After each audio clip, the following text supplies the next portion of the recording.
Chochote ulichonacho ndani yako basi ndo kile ambacho ni zawadi pekee ambayo umepewa na aliyekuumba, na maanisha talanta.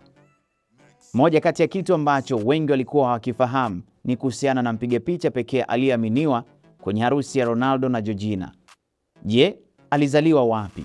Amekulia wapi? Kazi ya picha alianza kuifanya lini? Karibu sana kwenye simulizi ya Kiswahili. Ni mimi Ali Swaleh Mshana na hii ni Talent TV. Anaitwa Georgian Taylor, ni mpiga picha maarufu wa Ujerumani aliyezaliwa mnamo 1964, ikiwa ni siku 28 ziliondoka za mwezi wa kwanza mjini Erlangen, na kwa sasa anaishi na kufanya kazi London. Kwa zaidi ya miaka 35, bwana huyu amejenga jina kubwa katika ulimwengu wa fashion photograph na fine art, akijulikana kwa picha zake ambazo hazilazimishi ukamilifu bali huonyesha watu katika hali ya kawaida, ya karibu na yenye hisia halisi. Alisomea upigaji picha mjini Munich kati ya mwaka 1984 na mwaka 1986, kwa maana miaka miwili tu kabla ya kuhamia London, ambako alianza kujenga taaluma yake ya mwisho wa miaka ya 80. Tofauti na wapiga picha wengine wa fashion wanaotegemea mwanga uliopangwa sana, editing nzito na mazingira yaliyotengenezwa kwa ukamilifu, bwana huyu amejenga utambulisho wake kupitia mwanga wa asili, flash ya moja kwa moja, mazingira ya kawaida na picha zinazoonekana vizuri sana.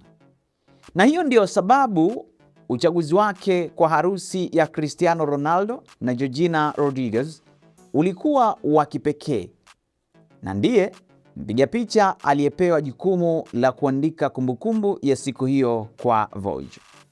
Badala ya picha kubwa za kifahari za celebrate wedding, alitengeneza picha za karibu, za kifamilia na zenye hisia zinazoendana na falsafa yake ya muda mrefu.